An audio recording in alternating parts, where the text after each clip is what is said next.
everybody, it's Laura with Pampered Chef. Welcome to my kitchen, and I wanted to show you how I make homemade dog treats.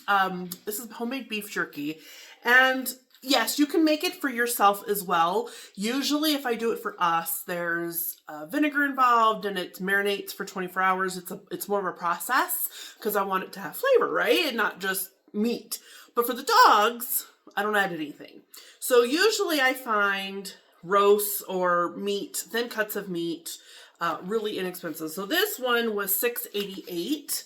What I like doing is shopping in the discount section. This one is $9.22. So really inexpensive. And so what I do is I cut it up and I put it right in the pan. You can do it any pan. And so let me just show you what I do really quick. So I take that cut of meat and I don't do anything special to it. There are certain ingredients that are toxic to dogs. So I simply take a sharp knife and I cut it as thin as I can. But if it's a little bit thicker, it's not a big deal. I just add some time onto the dehydrator function. So I cut it up. Now, as you can see, the dogs know exactly what I'm doing. Look at this. They know exactly what I'm doing. I have prepped them well, okay?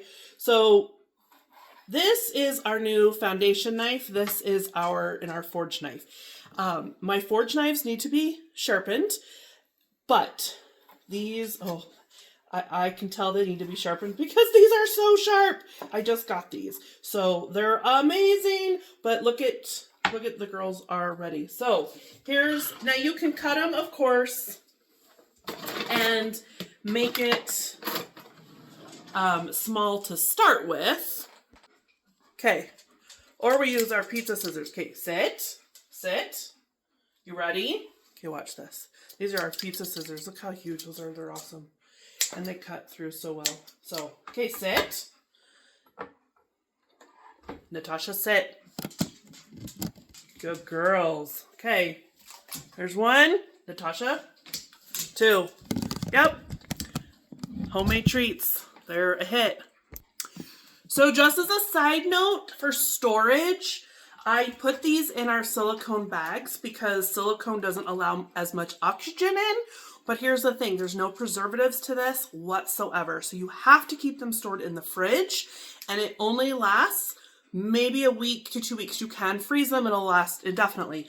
But because there's no preservatives, you cannot just store this at room temperature. It will go bad very quickly. Especially as you can see that these had more fatty pieces on it, okay? So this still, and sometimes most of the time I just put it on a rack instead of doing it like this, but with the extra fatty pieces, I put it in a container because I didn't know if there would be extra juice.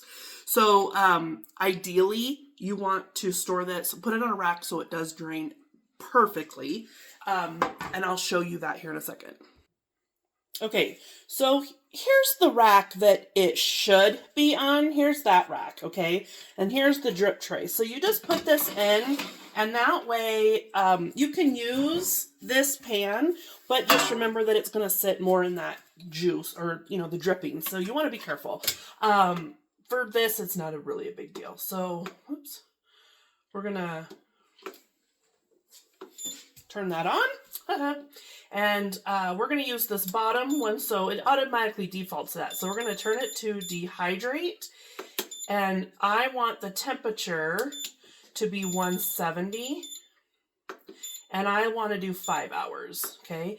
And then I just push it, and there it goes. And now I can walk away and not worry about it, and my doggos will have treats. So, would you do this for your fur babies? Okay, see you later.